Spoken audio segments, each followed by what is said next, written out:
Scottish Enlightenment. The Scottish Enlightenment was the period in the 18th and early 19th century Scotland characterized by an outpouring of intellectual and scientific accomplishments. By the 18th century, Scotland has a network of parish schools in the Scottish Lowlands and 5 universities. The Enlightenment culture was based on close readings of new books and intense discussions which took place daily at such intellectual gathering places in Edinburgh as the Selected Society and later the Poker Club, as well as within Scotland's ancient universities.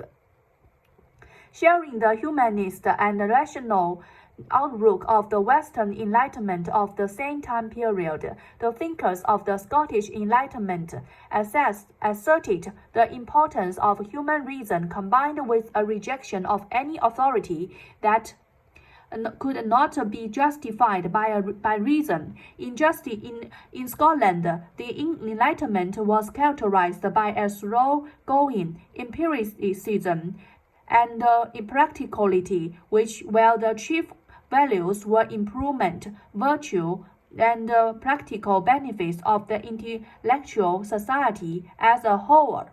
Wow, I think that's why the Scottish people will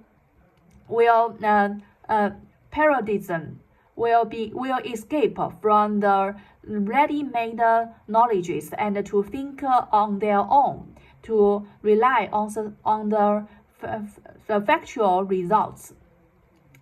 Let's continue.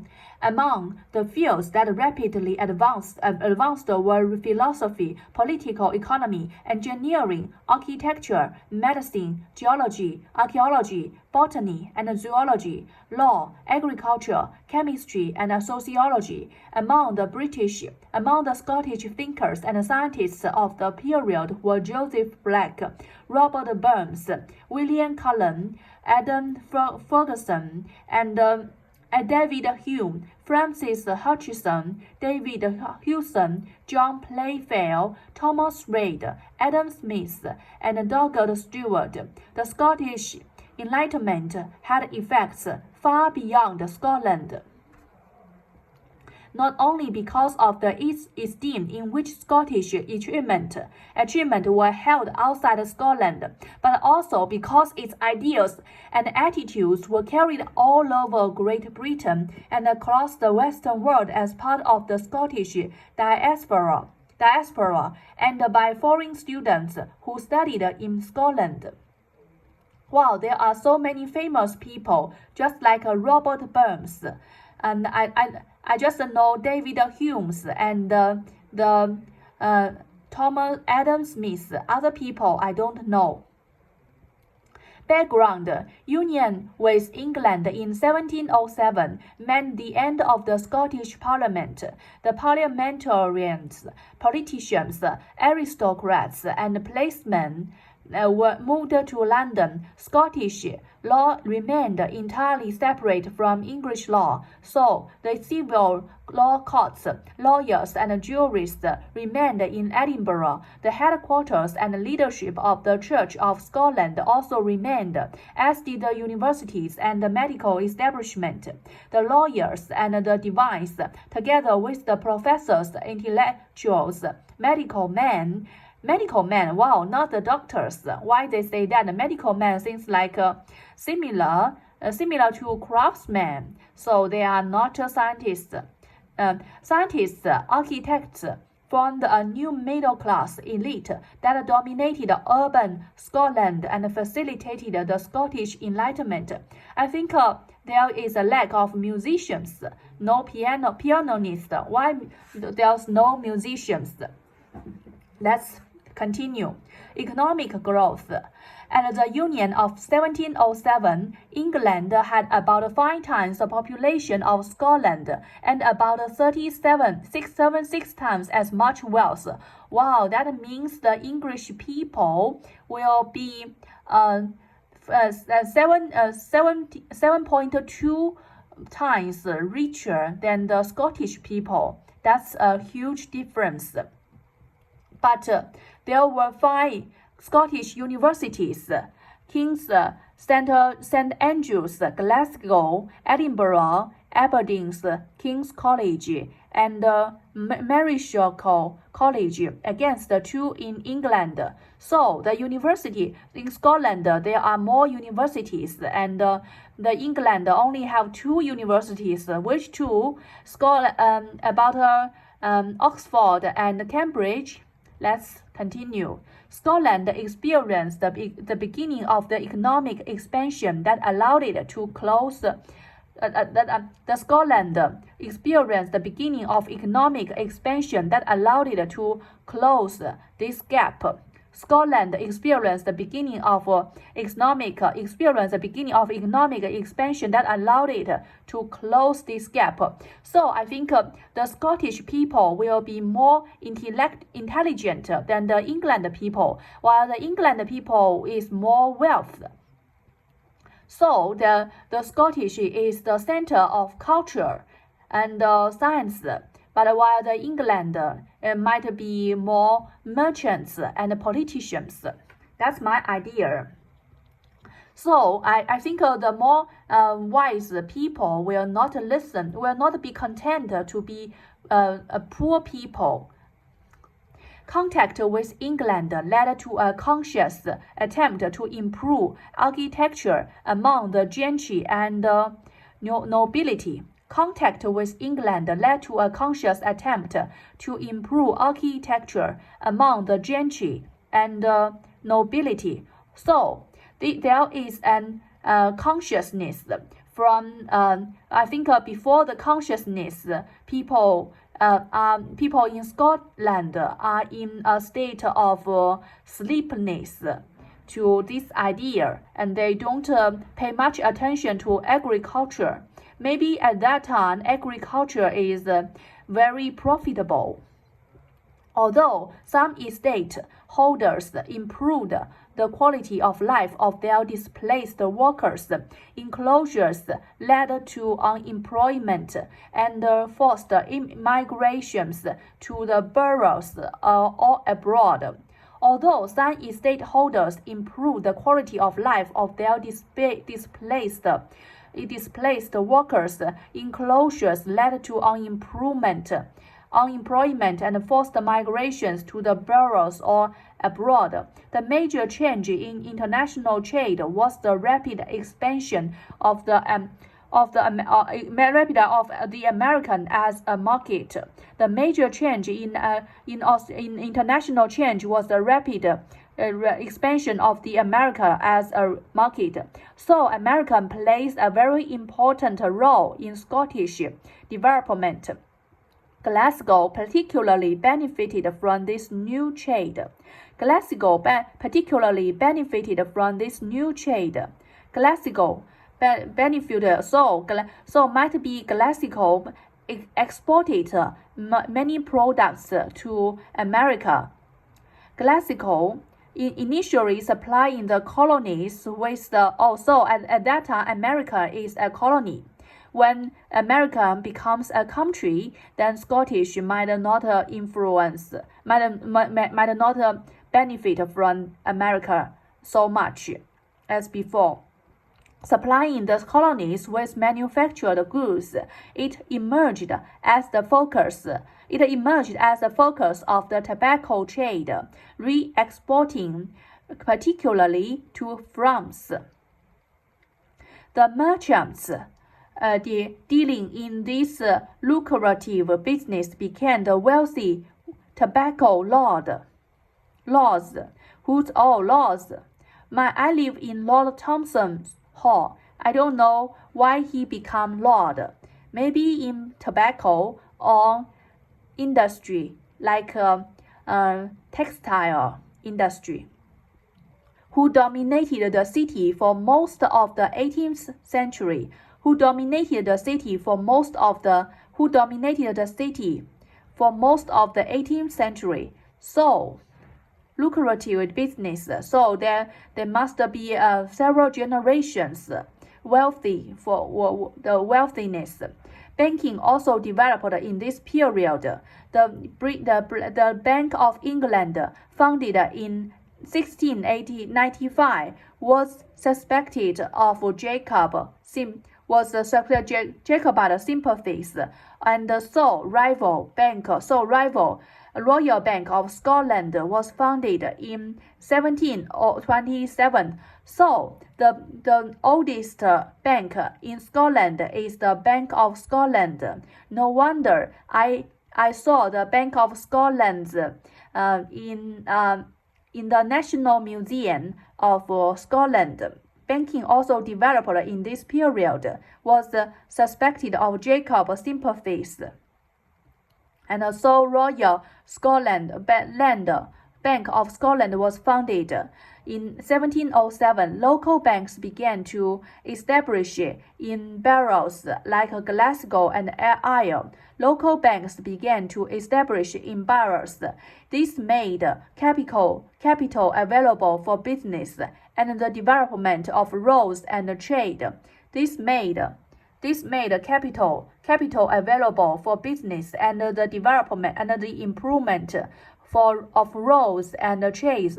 So capital must be invested to have their benefits, and you have to have an idea. Capital must combine with ideas and with the human's demands.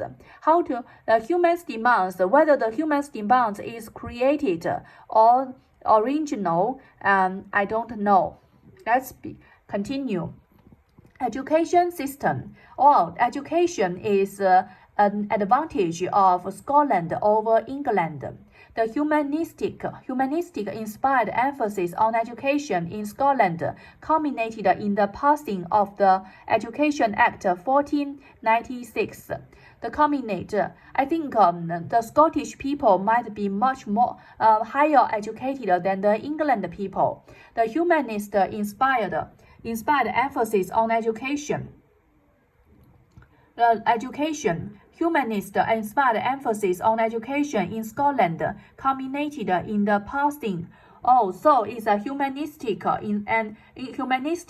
inspired emphasis. I think it's a bit like Germany, and it's every human being was bound to have a qualified education, not to employ their children.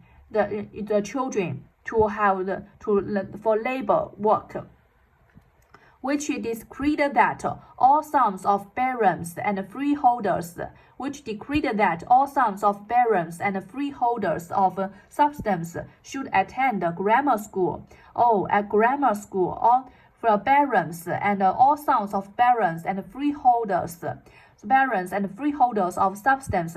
So the sons of the slaves couldn't attend school, and the daughters of the barons or the freeholders of substance couldn't attend school. So there is a discrimination against women and the slaves. The ends of a network of parish schools was taken up as part of the Protestant program in the 16th century, and a series of acts of the privy of parish schools were taken up as part of the council and parishment. In 1630, attempted to support its development and finance.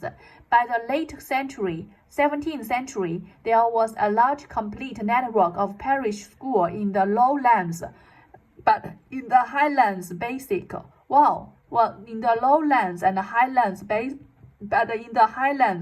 basic education was still lacking in many areas.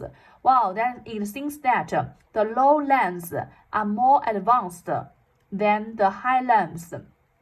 One of the effects of this extensive network of schools was the growth of the democratic myth, which in the 19th century created the widespread belief that many lad of peers had been able to rise up through the system to take high office, and that literacy was much more widespread in Scotland than in neighboring states, particularly England.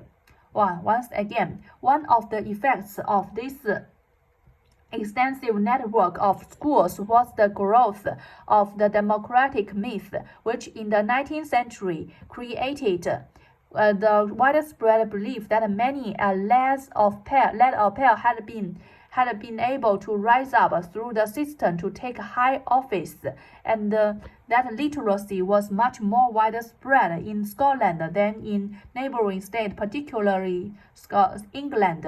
Complete parish school in lowlands.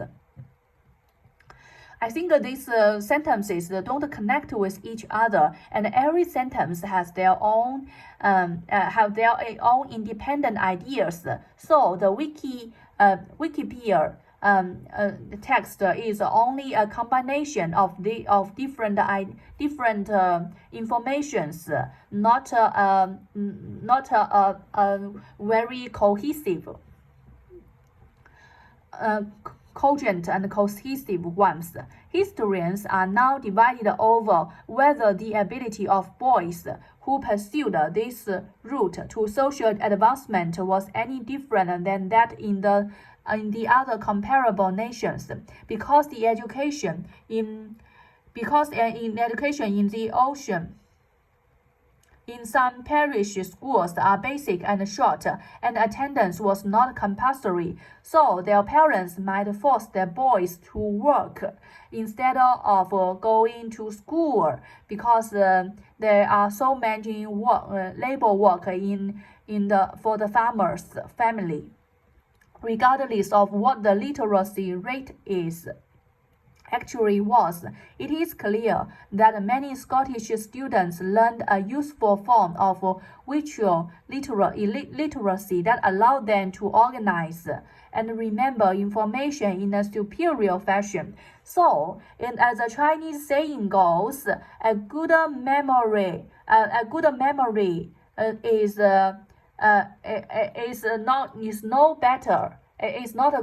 not better than a good handwriting, than jogging notes. So I think contrary to the Chinese saying, this article means that to have a good education and you have literacy, then you will have you can remember information in a superior fashion, not as the farmers,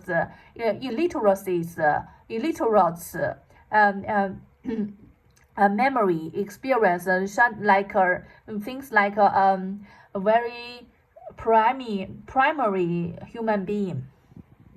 By the 17th century, Scotland had 5 universities, compared to England's 2. After the disruption of the Civil War, Commonwealth and purges at the Restoration, they discovered the purges at the Restoration, they recovered with a lecture-based curriculum.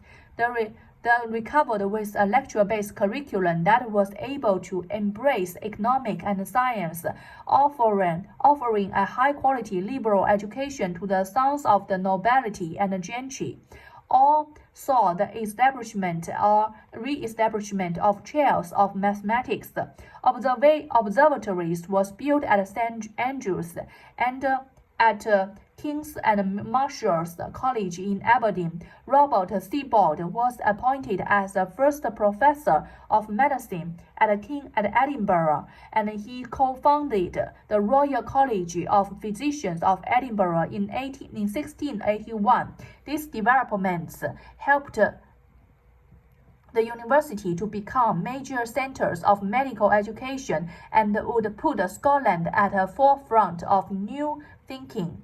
Wow, new thinking. I want to know that. I have to read it again. Observatories were built. Observatory. I think that is the geology, and observatory is the sky, astronology. astronology observatories were built at St. Andrews.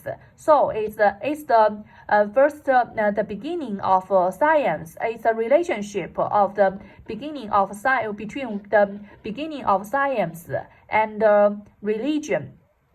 Is especially the Christian religion. And at the King's and Marshall's College at Aberdeen, was appointed as the first professor of medicine at Edinburgh, and he co-founded the Royal College of Physicians of Edinburgh in 1681. This development helped the university to become major centers of medical education.